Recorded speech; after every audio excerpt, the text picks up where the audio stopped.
and it's my pleasure to kick off the meeting with our first session. Can I have my slides up? Although I'm not going to be talking about them. Yes. So timely, Boriana, that you reminded what we need to do 130 days away from the high-level meeting of the United Nations this year. We will talk about the low and middle-income countries for the next 2 days. We will talk about the global problems. But look at it, what came in Wall Street Journal this morning. Next, please. Do I have a clicker here? Yeah, perfect. Okay. So, if you look at it, not only in the low middle income countries, look at the data from the United States from today. Next, please.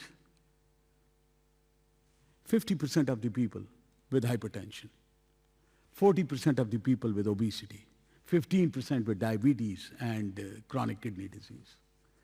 Look at the life expectancy as compared to the other high-income countries in the United States.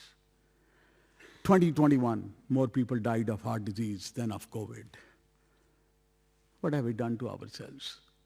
Look at hypertension. We remain the same, as bad as it has been. But what we have done to diabetes and obesity. And what do we consume? Competing with the United Kingdom here. And how many of us really visit the doctors for the primary prevention? Well, as the world faces an ever-growing burden of the non-communicable diseases, the United Nations high-level meeting on NCDs in 2025 will be a pivotal moment to redefine global health priorities. The World Heart Federation is committed to addressing the rising tide of cardiovascular diseases, particularly in the low and middle income countries. This session, guided by the World Heart Federation's statement, will explore the gaps in global progress towards achieving the Sustainable Development Goal targets for NCDs, particularly Goal 3.4, which focuses on reducing premature mortality from non-communicable diseases by a third by 2030. Given that many nations are not on track to meet these targets, this session will emphasize the importance of accelerating efforts to reduce the burden of non-communicable diseases and reimagining strategies for achieving long-term health improvements beyond 2030.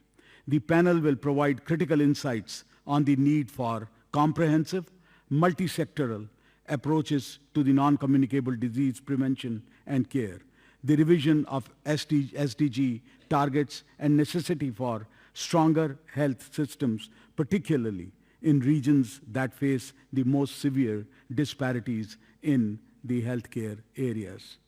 So let me invite the panelists for this session. I'll start with Professor Prabhakar Dorairaj, Distinguished Professor of Public Health Foundation of India, and your incoming president in 2027. Professor Pablo Parel. Is Pablo here? Yeah. He is Professor of Clinical Epidemiology, London School of Hygiene and Tropical Medicine, and Senior Science Advisor, World Heart Federation. Dr. Slim Slama, who was at World Health Organization until very recently and has moved on as the CEO of the World Innovation Summit for Health, the so-called WHF at Qatar Foundation. Welcome, Salim. And finally, my most favorite, Bente Mikkelsen. She was the director of non-communicable diseases at World Health Organization for 12 years. Now, fortunately, the chair of the advocacy committee of the World Heart Federation. And she is also the director of global engagement strategies, St. Jude Children's Research Hospital, St. Jude Global also. So thank you very much. And now, it is my distinct honor. Do we have Dr. Reddy online, please? Brilliant. Thank you. It's my distinct honor to introduce to you today a true luminary in the field of global public health and cardiovascular medicine, Professor K. Srinath Reddy, my mentor, and also that of Dr. Prabhakaran. Professor Reddy is a towering figure whose life's work has shaped the landscape of preventive cardiology and public health policy in India and global health advocacy. Currently, he serves as an honorary distinguished professor at the Public Health Foundation of India, where he has spearheaded transformative initiatives for health capacity building across the country. In a career adorned with numerous honors, Professor Reddy was the 2013-2014 president of the World Heart Federation. Professor Reddy, over to you for the pace setter lecture of the first session. Can you hear us? I can hear you very well, Professor Nadula. I hope you can hear me as well. Very well. Thank you. Thank you very much. Indeed, the remarks that have preceded my talk have very clearly highlighted the importance of this occasion, which is so close to the UN high-level meeting on NCDs, and the need for effective leadership to be demonstrated by the cardiological fraternity across the world. And when I say cardiological fraternity, I mean both the societies and the foundations, which are part and parcel of the World Heart Federation, covering the entire expanse from clinical interventions to population-based prevention and health promotion. As I was tasked with the challenge of providing the pace setter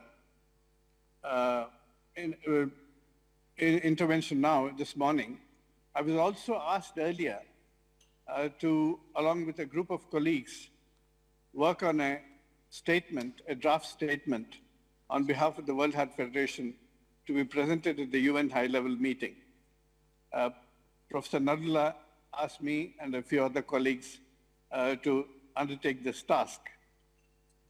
Indeed, we have tried to do that by looking at what the UNHLM is likely to address and where we need to certainly place our own views much more emphatically in order to ensure that the agenda of NCD prevention and control globally is substantially influenced by the learnings that we have had from cardiovascular disease prevention and control, and how that can inform and energize the global movement towards NCD prevention and control. But even as yesterday, I was looking at how best to address this issue. And I must also provide an apology for my physical absence because I'm currently in Abu Dhabi, and as you can see, I'm in the airport, about to fly back to India. I had a prior commitment which I agreed to about a year ago for the International Union, for the World Conference on Health Promotion and Education, for a plenary lecture as well as chairing a session, so I could not come physically to Geneva. But yesterday I did access the zero draft of the UN high-level meeting that is to be presented by the Secretariat of the United Nations and the World Health Organization to the high-level meeting. And we need to look at what they are saying in order to see what are the additional inputs and what are the divergences that we may wish to provide in our own statement. The UNHLM statement does reiterate its full commitment to achieving a 1/3 reduction in premature mortality due to NCDs between the ages of 30 and 70 by 2030. So the 3rd by 30 slogan still remains very firm. While this is politically correct, because we must continue to energize the global movement towards that goal, it's also very clear that most countries are nowhere near achieving that goal in terms of their current trajectories of how that goal is being looked at. And indeed, that's true of most of the SDG targets. That doesn't mean we abandon the target. We must try and push the accelerator on it, but we must also be realistic in acknowledging the fact that this target may not be achieved by 2030, but the task of addressing NCDs does not stop with 2030. It goes well beyond 2030. There'll be many more people, in fact, even a larger number of people, particularly from the low and middle-income countries, who will be victims of NCDs unless the action on NCDs is very effective, both up to 2030 and well beyond 2030.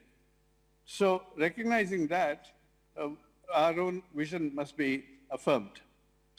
But the UNHLM meeting does talk about 43 million deaths per year due to non-communicable diseases, and says that these must be reduced by reaffirming our commitment to the 1/3 by 30 goal by addressing risk factors and determinants. And the risk factors it identifies are behavioral, environmental, and metabolic risk factors. The zero draft of the HLM also talks about the huge burden in terms of 43 million deaths per year due to NCDs, and identifies the main risk factors, as I said, behavioral, environmental, and metabolic. It talks about 1.3 billion tobacco users globally, 1.3 billion persons with hypertension, which is double the number since 1990, and only about 1 in 5 of them have their blood pressure under control. It points out that 1.3 billion persons are also there in terms of severe vulnerability to non-communicable diseases due to diabetes and other behavioral risk factors. It talks about 800 million adults currently existing with diabetes, a fourfold increase since 1990. It talks about 1.3 billion tobacco users. It talks about 41 million children under 5 or obese or overweight. It talks about adult obesity more than doubling since 1990. And it talks about urbanization being one of the principal determinants in a world where urbanization is increasing. Right now, it's about 54% of the global population is urban in residence, whereas by 2050, it'll be about 68% in terms of urban residents. It also talks about poor and vulnerable populations being much more dominant victims and calls for greater attention. It does point out to other public health concerns which are now assuming greater importance in terms of policymaker attention and resource allocation, and therefore diminishing the attention to NCDs. It talks about other public health concerns like COVID-19, which heighten vulnerability to people living with NCDs.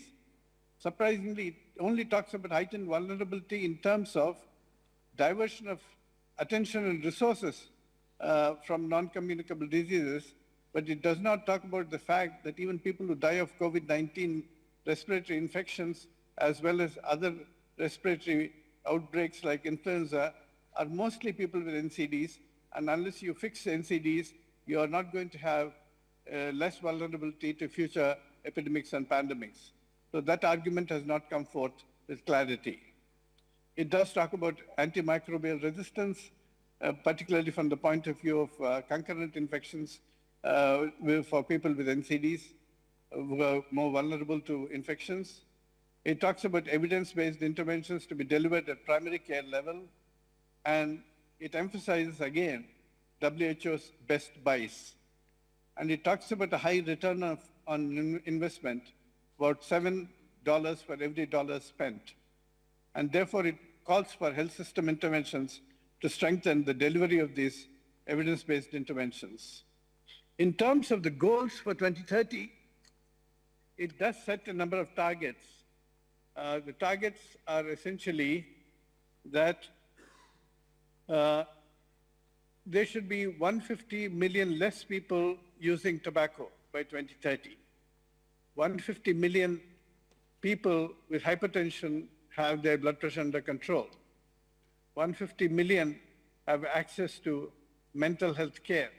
So these are the kind of targets it has set more as process indicators for morbidity rather than, and for risk factors, while talking about the 1/3 by 2030 mortality reduction.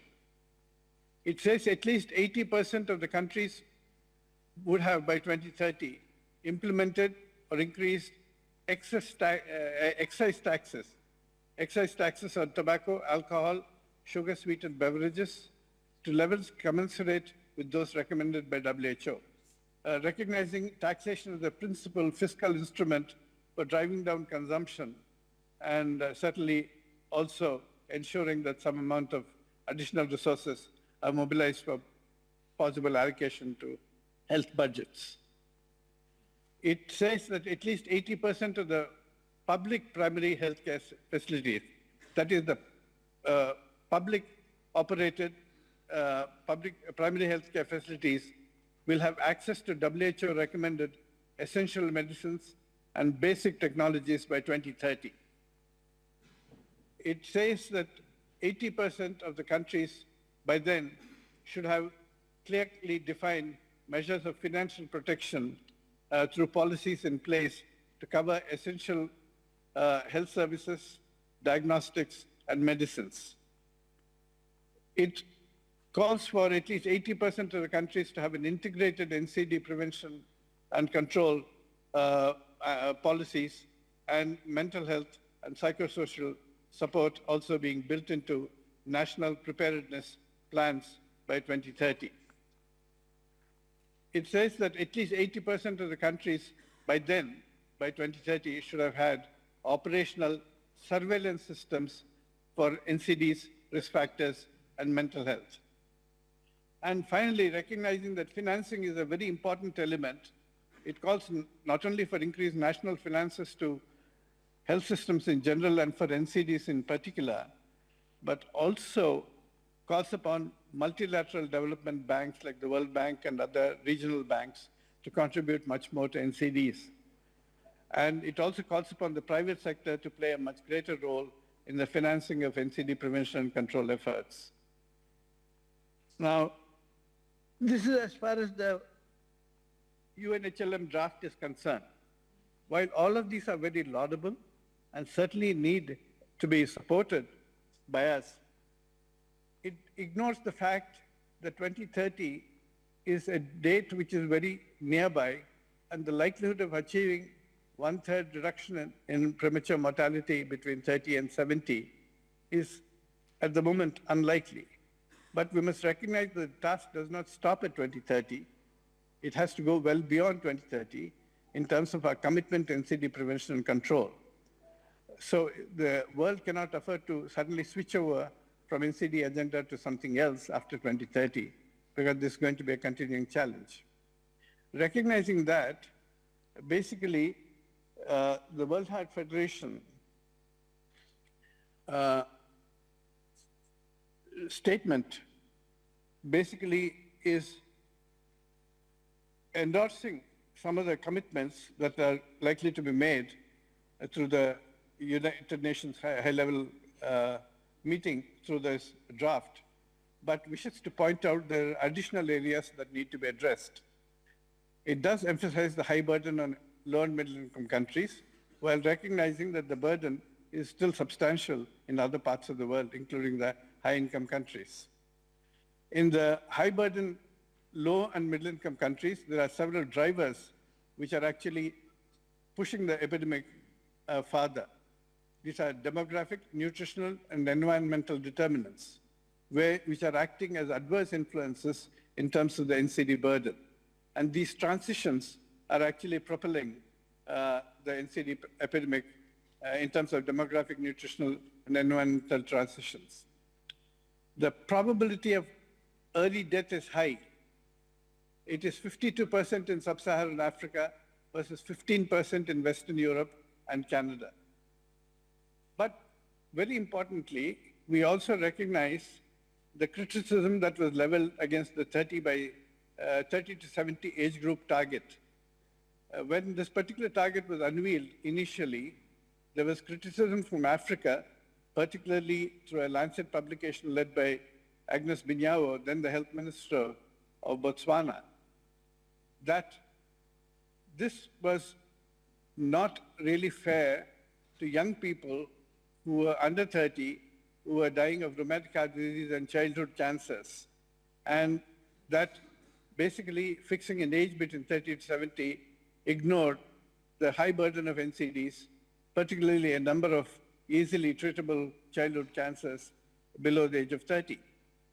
There was also criticism later by people like Sir George Allain that this is the ageist construct where people above the age of 70 who can lead very productive lives if the health system offers them support, both by way of timely prevention and timely care, in order to lead very fulfilling lives.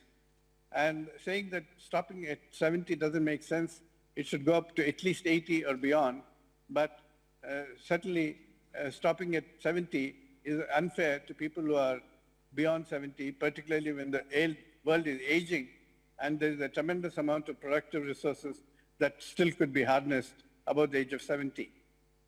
So, recognizing the high burdens and the call for equity that exist in terms of under 30 and above 70, the draft statement that's prepared by WHF says that the age should be now extended.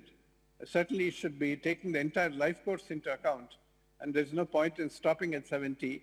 Perhaps we should go at least up to 80 if we believe that above 80 causes of death are difficult to identify.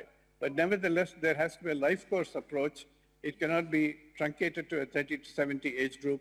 It has to be covering the entire age group of the life course. And also that we recognize that age-related mortality trajectories will have different features in different parts of the world. Those trajectories will be different. Countries which have a very young population like Africa will see much of the NCD-related morbidity moving into the 30 to 60 age group as their populations start aging a little more.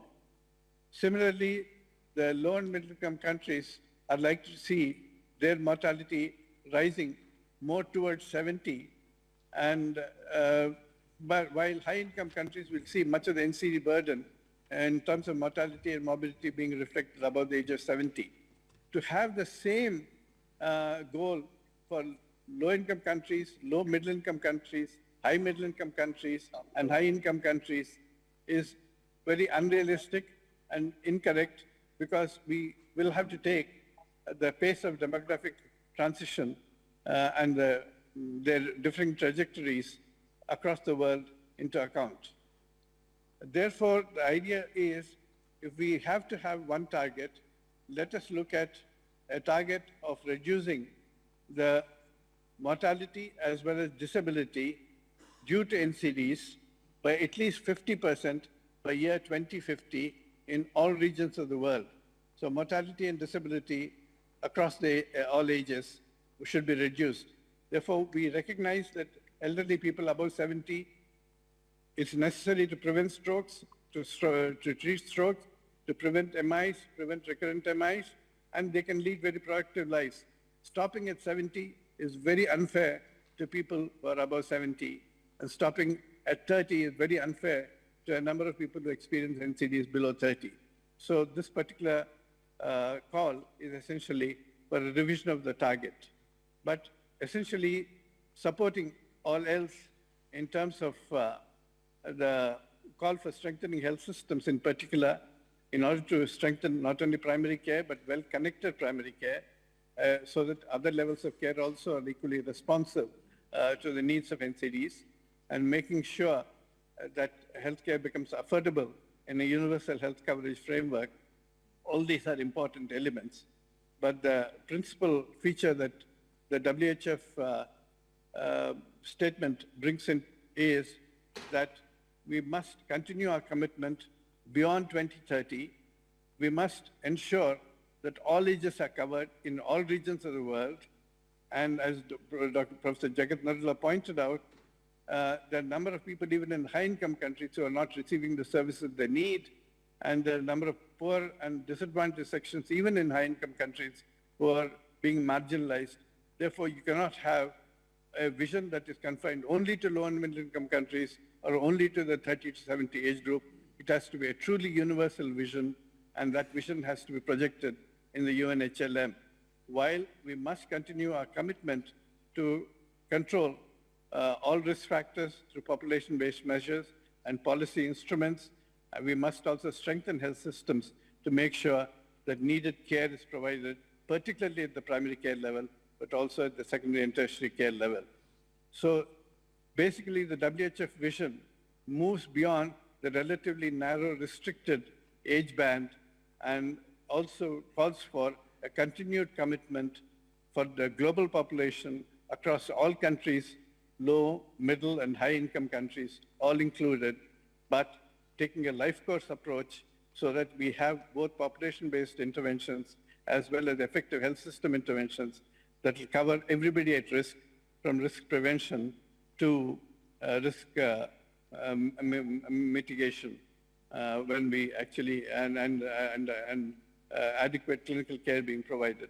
Surprisingly, while the draft statement of the United Nations does talk about childhood obesity as a major threat, it still sticks to the 30 to 70-year age group for all the interventions. So this is an anomaly which we must address, say that prevention for most of these would start much earlier. At the same time, we must also emphasize the very many co-benefits that exist in terms of what can be achieved if we actually have an effective intervention, pointing out that cardiovascular disease prevention and control have been remarkably successful, most successful in terms of demonstrating their impact. Not only CVD accounts for the highest burden across the world, but it also has demonstrated the most effective interventions to reduce that burden. So we believe that the NCD campaign must actually draw inspiration and stimulus from the experience gathered in the CVD world, and the World Heart Federation should spearhead that effort of incorporating those lessons of both population-based prevention and effective health system interventions into the broader NCD agenda. And the co-benefits are very many. In fact, if you look at the co-benefits, if you look at the environment in terms of air pollution, it's absolutely very clear that any effective action to reduce air pollution will benefit not only cardiovascular disease, but other NCDs and many other health conditions. Similarly, if acting on air pollution will also benefit food systems and urban design. So the multisectorality can certainly be emphasized by the World Heart Federation, but if we are actually focusing on cardiovascular disease prevention, many of the NCDs as well as many of the health conditions will benefit. We draw attention to the fact that child nutrition is a very important determinant of future adult NCDs, especially cardiovascular disease and diabetes. In maternal health too, hypertension is associated with pregnancy to the great detriment of maternal health. Alcohol is certainly a major risk factor for road traffic accidents and injuries. So when we are really talking about common risk factors, we are looking at the matrix of many intersectionalities, and therefore emphasizing all of this is going to be important rather than adopting a siloed approach. And we believe that the leadership of the World Heart Federation, which has demonstrated its ability to impact across both population-based interventions and health system interventions, can bring in much greater energy into the NCD prevention and control, provided the world stops looking at it in silos. In terms of technologies, the vision document also calls for effective use of technologies. All the digital health technologies are currently available, including AI, and also looking at newer interventions like RNA therapeutics. So ultimately, what the World Heart Federation would like to call for is, while supporting the commitment that still exists for a third of mortality reduction between 30 to 50, also looking at morbidity as an important element, because mental health is also now a part of the NCD family now, in terms of the broadened grouping which the WHO and the UN have now framed. We are really looking at a minimum of 50% reduction in NCD-related deaths, as well as disability-adjusted life years lost by 2050, capturing both mortality and morbidity, but across the entire age spectrum, rather than a restricted age spectrum, and rather than only a restricted mortality goal. So a broader vision being projected by the World Heart Federation. Thank you very much.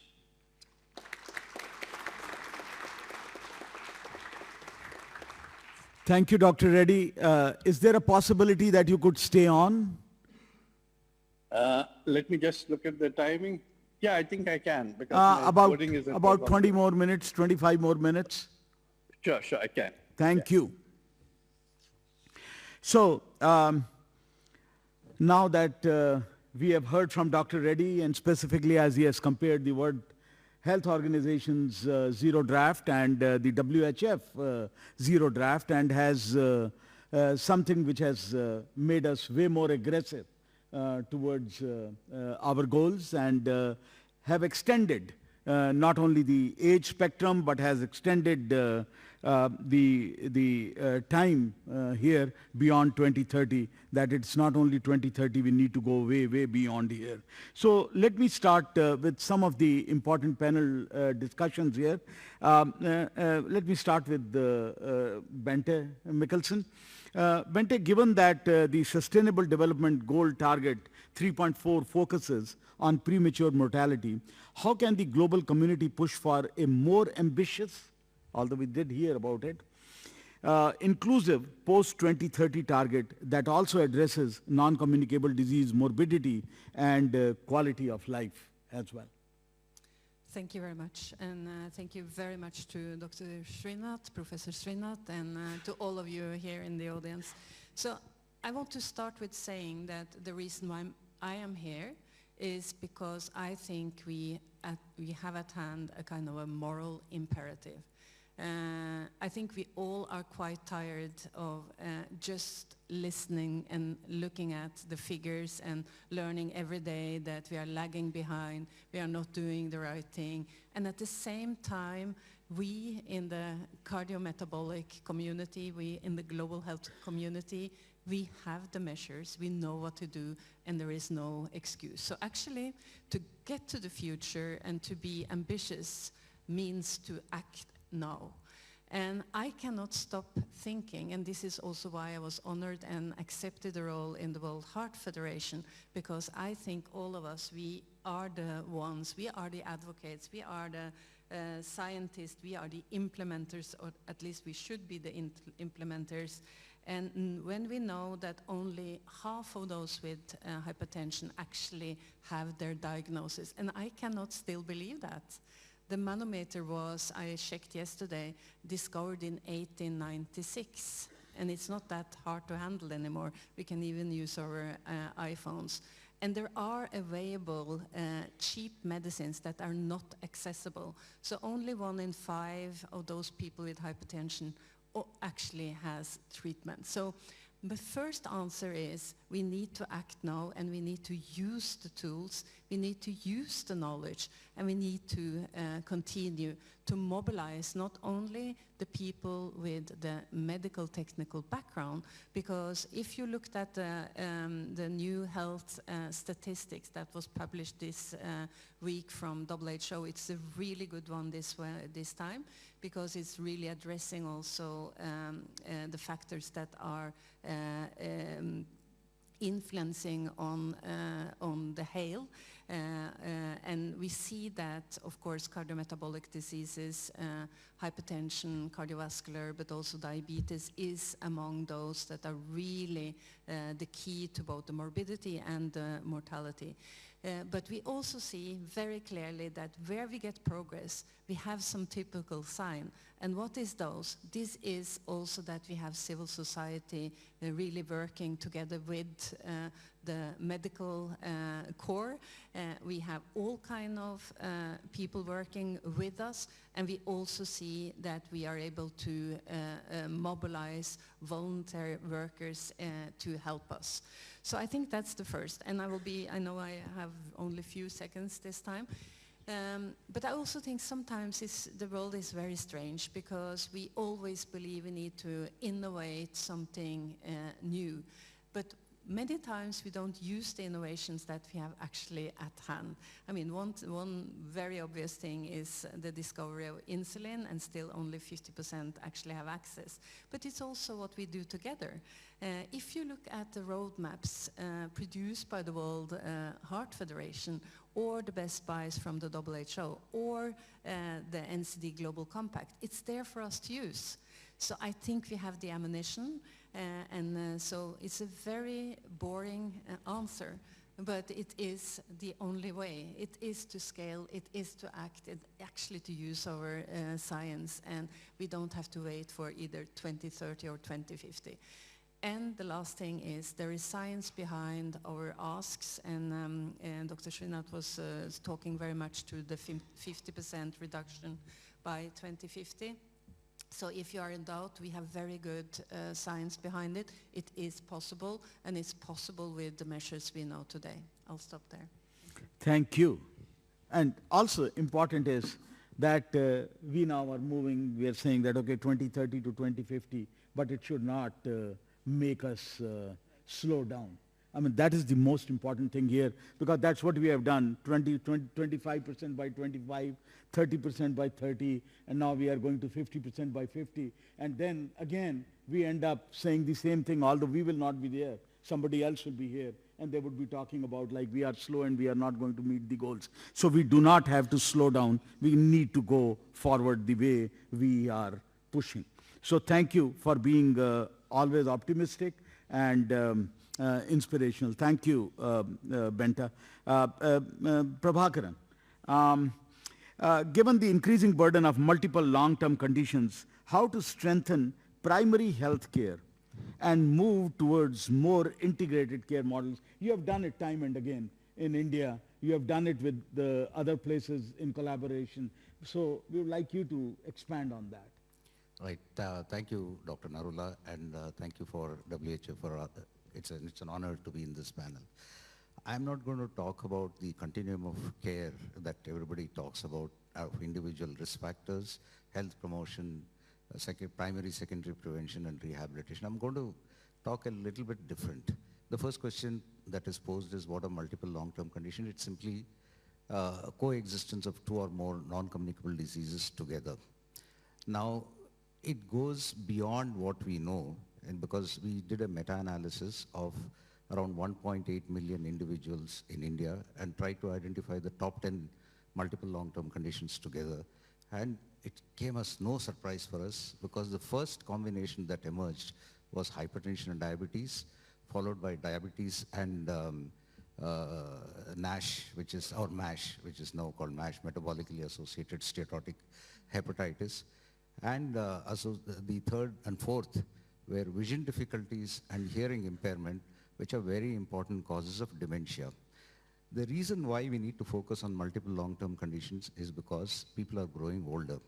If you look at the life expectancy of many high-income countries, they have gone beyond 85 years, particularly Japan, Scandinavia, and others. And that leads to, how do you keep these people healthy? How do you give them a healthy life? And how do you actually improve their quality of life? And that's where what we need to do at multiple long-term condition comes into play. So you spoke about integrated care. And what is integrated care? I think we can look at two levels. One at the individual level, and second at the policy level. What do we need to do at the policy level is we need to think of what we call as a syndemic approach, which has been known for almost 60, 70 years. Merrill Sanger in 1950s actually spoke about a syndemic approach, in the sense that each of these are interlinked. Yesterday, Greg Roth was showing some data, and trying to say what is the most important risk factor for heart disease related death. And he said heat is the most important risk actually. And therefore we need to look at a combination of these things and how to address in a syndemic framework. I think we need to address climate change, we need to address the diseases together, but we also need to address infectious diseases, which are very important. Many of these people with multiple long-term conditions die of infectious disease, so we need an integrated approach. How do we do this integrated approach? Is by health system redesign, reimagine the health system and reconfigure the health system, not one disease at a time, not one one vertical program at a time, but look at horizontal integration, train the workforce to look at all of these together. At the same time, creating climate smart healthcare facilities to address some of the issues. You would be very surprised that 5% of the greenhouse gases in the world is produced by health system, and so we need to do something about it. That is the second component. The third is, I don't know why we have not done this so far. This is a very simple approach. We ask individuals to change their lifestyle, change their behavior, but we don't do anything with the families. If the families are doing something different, how will the individual do this? And we did a randomized controlled trial of prevention using a family-based approach. To our surprise, we found that in the non-family-based approach, 40% of the individuals controlled their risk factors, whereas in a family-based approach, nearly 65%, which is huge, could control, and it didn't require too much of involvement. It just required a non-physician healthcare provider in addition. The next aspect is community engagement. We have not given adequate, because we still are top-down in terms of what we do in terms of providing advice to people. So you require to talk to people, and there are very, very new advances in community engagement, like providing discrete choices to them, using photo voice, using community voice survey, and several other areas, and we need to work with them in terms of community engagement. The last is artificial intelligence and machine learning. We have been talking about it. We've been talking about digital health and thinking of precision medicine. But let me use the AI language as to where we are and what we should do. In terms of AI, we have created neural networks without synapses to learn new things. We have created what we call as random forests without the interlinking packages and understanding. Otherwise, we get lost into these random forests. Lastly, we are so conventional and not bold enough. We use rule-based algorithms, and we have not harnessed the power of the large learning algorithms. So we really need to look at to do something about AI, and that includes what we call as gradient boosting. So you need to require a boost in terms of learning from AI, and we need to implement that. My final point is that no single discipline can bring down cardiovascular disease or non-communicable diseases.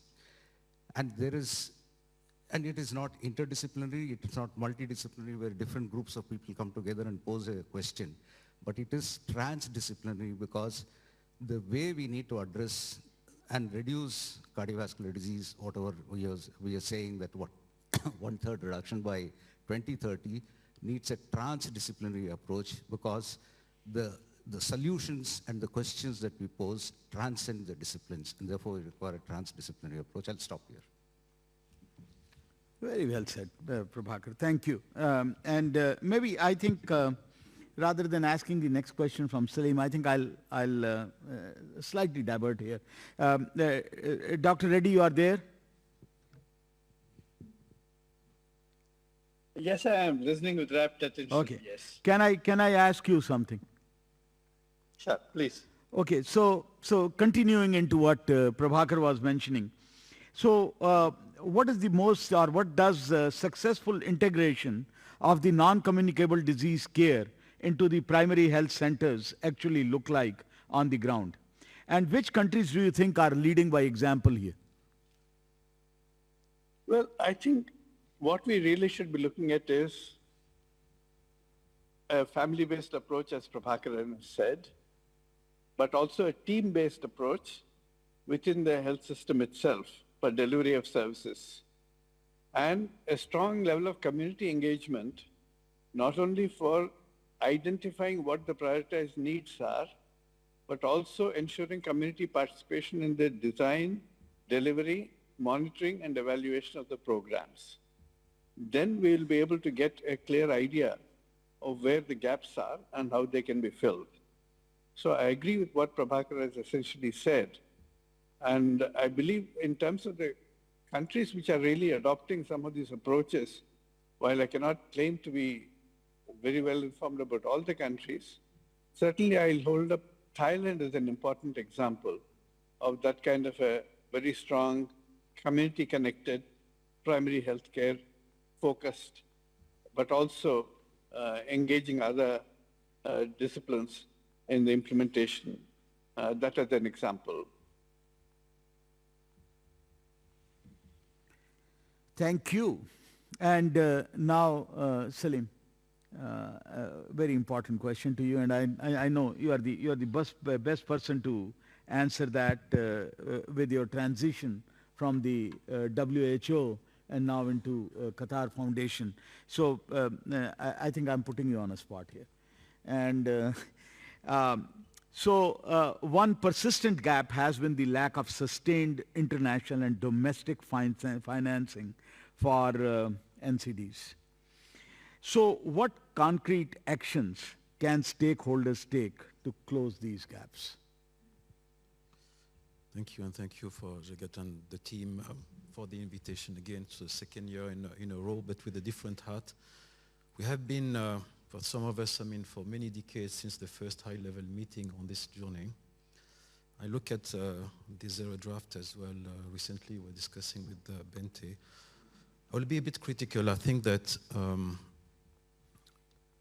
this community need to understand better the wider determinant, like Dr. Prabhak was referring to climate change, but from a financing perspective, we are getting it wrong.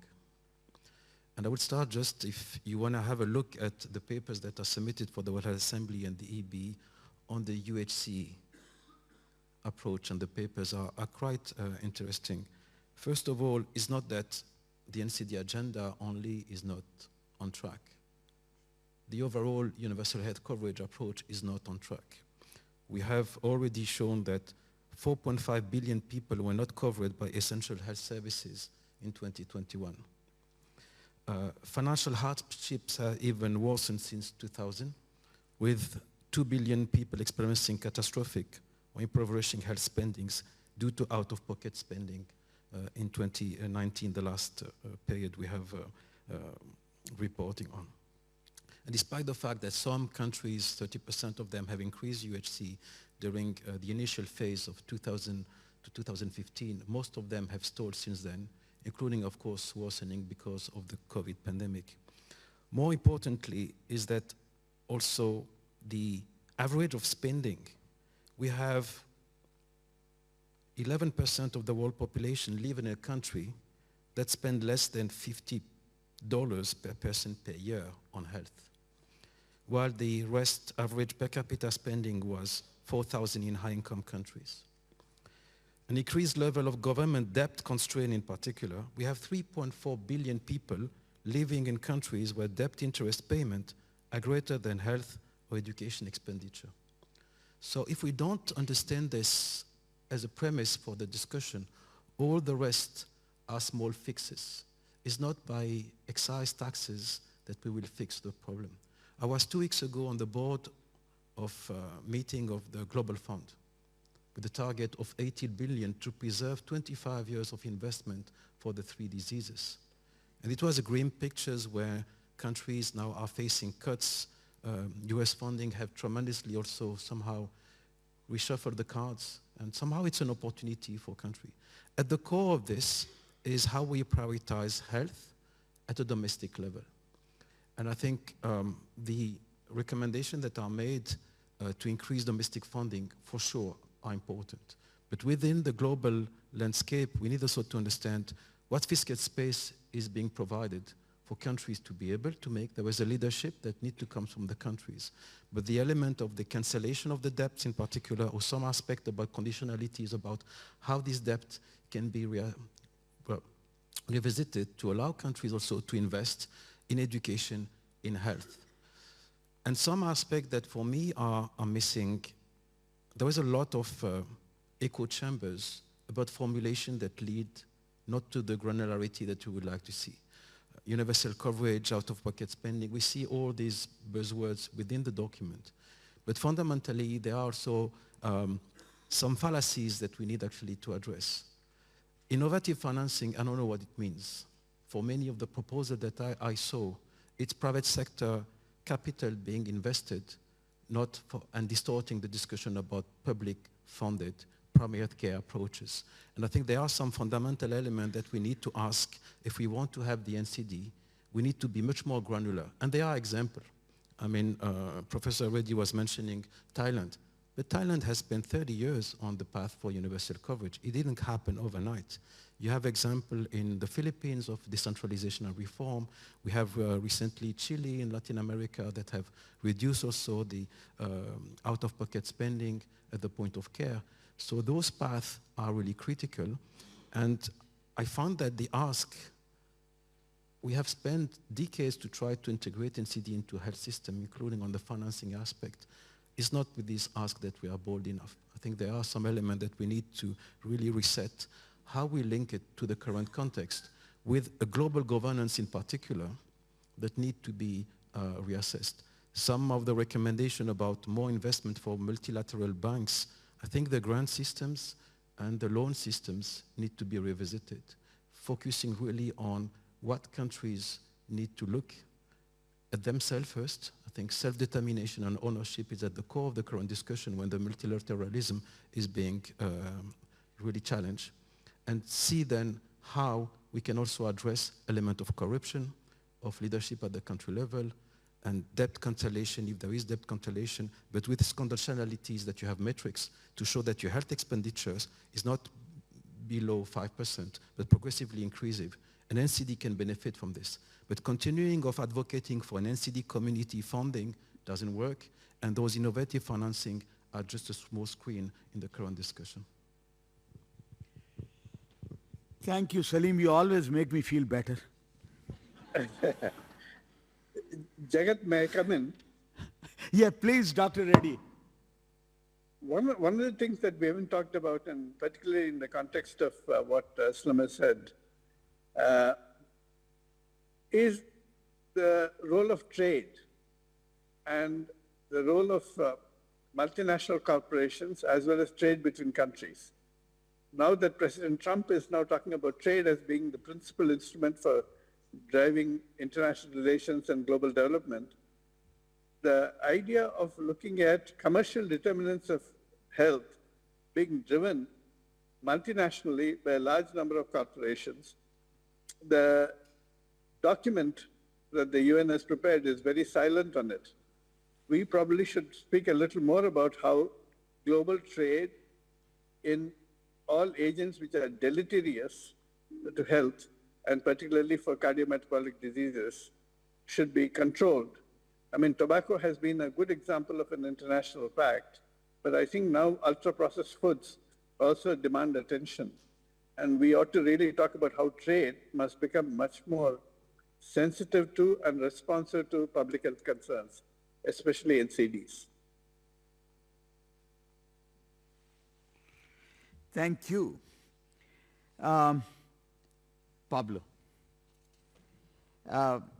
what are some of the most effective ways? I think you need to summarize whatever we have all been saying.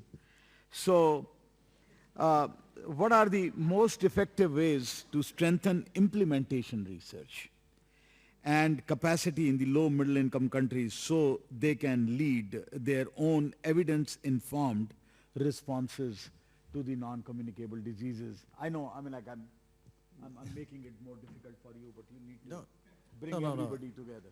I definitely, I will not aim to summarize, I mean, the things that have been said, but I'll try to answer your question, Jagat, thank you, and good morning.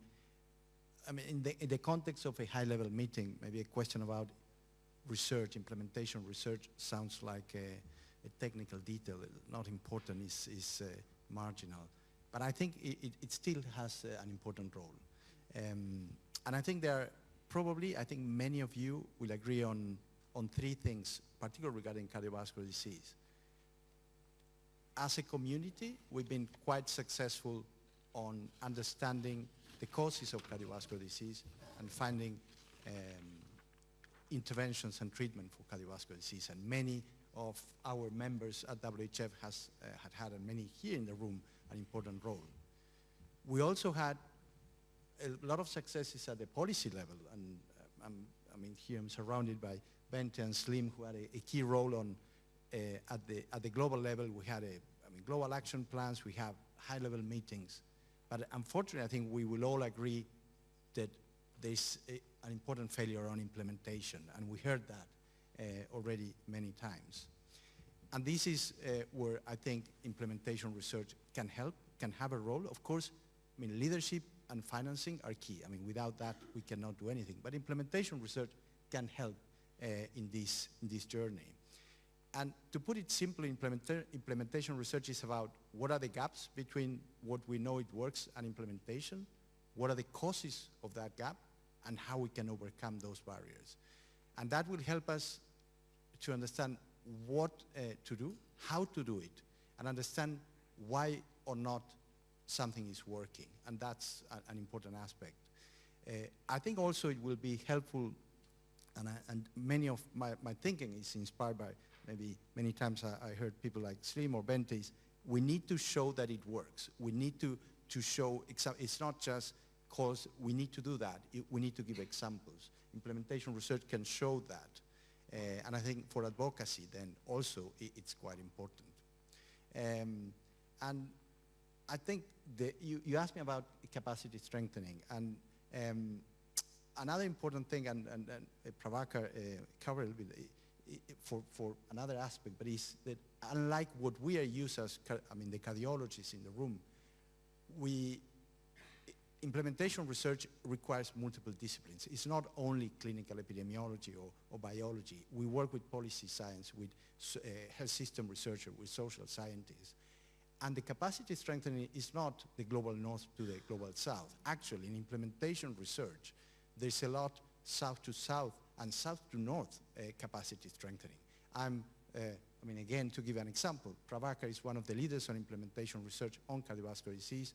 We are also fortunate to have Tassin Jafar, who has been working on this at community intervention. So there is the capacity strengthening, but it's not, north to south. It's south to south, south to north. It needs to go in all directions. From WHF, our, if you want, what we did in this, that I think it's something towards implementation research, initiated, of course, by Professor Salim Yusuf, was the Emerging Leaders Program that is looking at implementation research. We have been doing this program on implementation research for now 10 years. We have 250 emerging leaders. We've been providing funding for implementation research projects on things related with this discussion for a little bit short of $1 million over 10 years. So that's what we can do as WHF. And just to finish, in our mission at WHF, we say, one of our key aspects is to translate science into policy. And now, I think, more than ever, we need to translate policy into action. And implementation research can have a role in this aspect. Thank you, Chair. Thank you, Pablo. And I have a few more minutes here.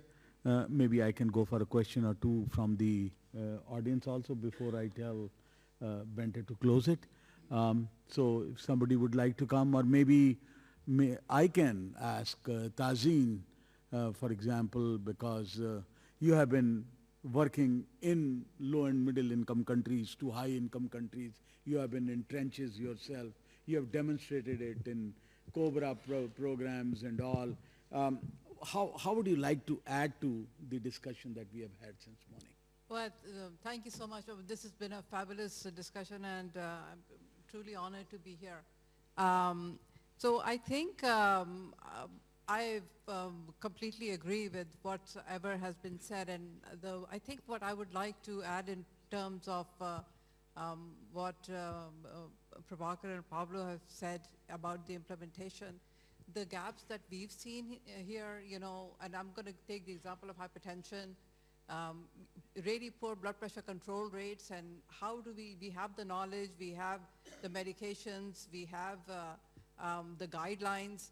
How do we bridge this gap? I think one of the things that, despite having all the knowledge, one of the key things that we've seen that to bridge this gap has been deep mistrust.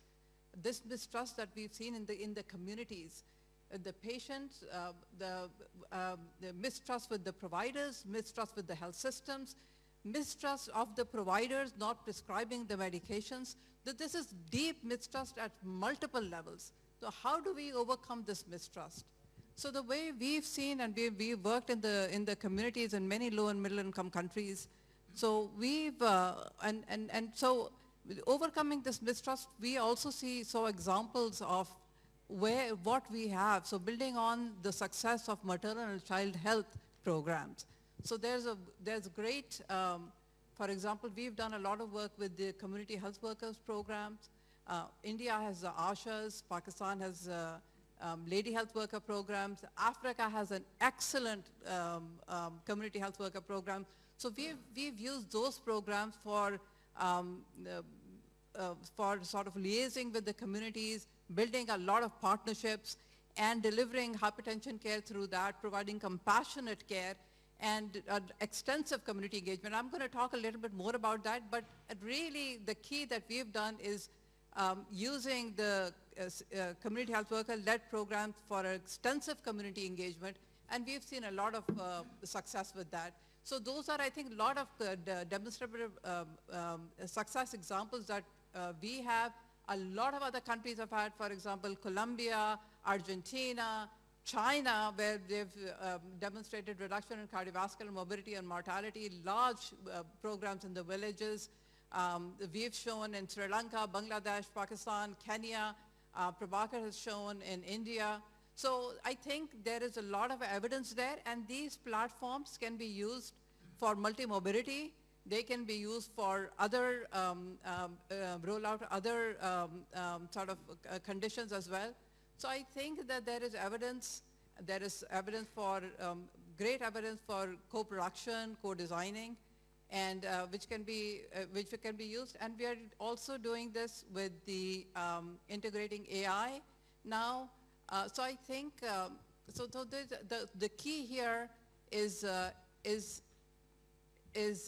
community engagement. And coming to high-income countries, the mistrust, and I'm so glad that you showed that example from the U.S. The hypertension rates in the U.S., especially in the rural South, are really escalating. And it is a huge problem there.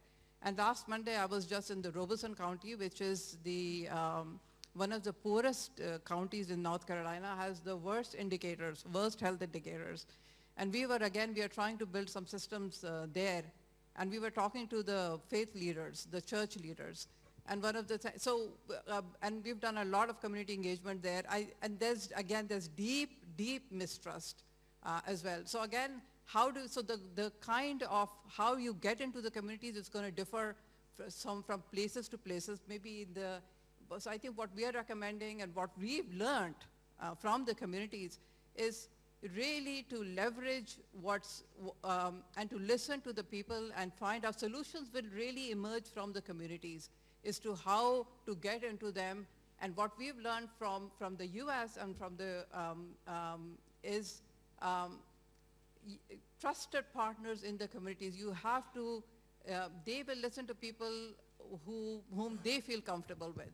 So I think the church leaders, the faith-based leaders probably is going to be the solution there to enter the community. So I'm going to stop here. Thank you, Tazeen. I actually wanted to ask from Gregory Roth who's the most well-informed numbers person on the planet, the global burden of disease. How does he reflect on it? I wanted to ask from Fausto as to what each initiatives are. I wanted to ask from Jose Ramon here and others, but I think I'm only left with a minute here. So I would rather like to leave it for the coffee break, but let me ask Benta to close it with our ask of the World Heart Federation's statement that we are likely to present. Thank you very much, and thank you, and I'm also honored to be on the panel, and I think I want to sort of end up with trying to say that success works, and the success is there, but we need advocacy, and I totally agree, we need implementation research. Badly, actually, because we do the same mistakes and we don't sort of escalate or scale the good implementation. Country ownership, I think you can only join the World Health Assembly this year, and you will see that the country ownership is completely different from 10 years ago, from 5 years ago. It's not a theory. The health system are swamped with the NCD. It's not a hobby. It's not something we need to repeat. The world leaders know, and the harsh reality that Slim was talking about, and also because of one country withdrawal to the global public health, is really hitting hard, but also is a great wake-up call, I think, for the whole global community. Integration is not a theory either. I mean, I don't live in a low-income country, but I have seen the innovative and very hopeful, I would say, integration happening out of need without real healthcare workers, where we have to use the same laboratory. We are happy if we have a midwife and they can also do cardiovascular work and so on. So I think we need to learn from that. People with lived experience and co-creation, this is something that has really taken off the last years, and why didn't we do it before? But let's really do it now.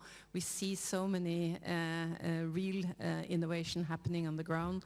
The financial architecture need to change, and no UHC without addressing cardiovascular health.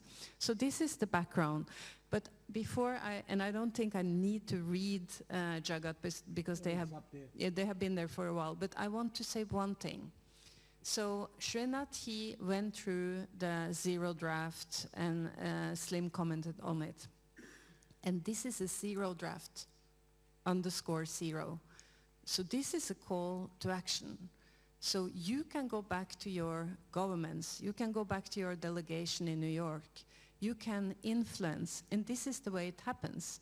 There is a negotiation going on. There is a deadline, 27th May, where they have asked for input to the zero draft. So there is no excuse why we shouldn't, each and one of us, in the role we have, and of course the World Heart Federation will do, try to make this the ever best political declaration that will help at the country level to move this agenda. Thank you. Let's give a big hand to the panel. Thank you very much, Dr. Reddy, for excellent introduction to this morning. Thank you very much, and safe journey home.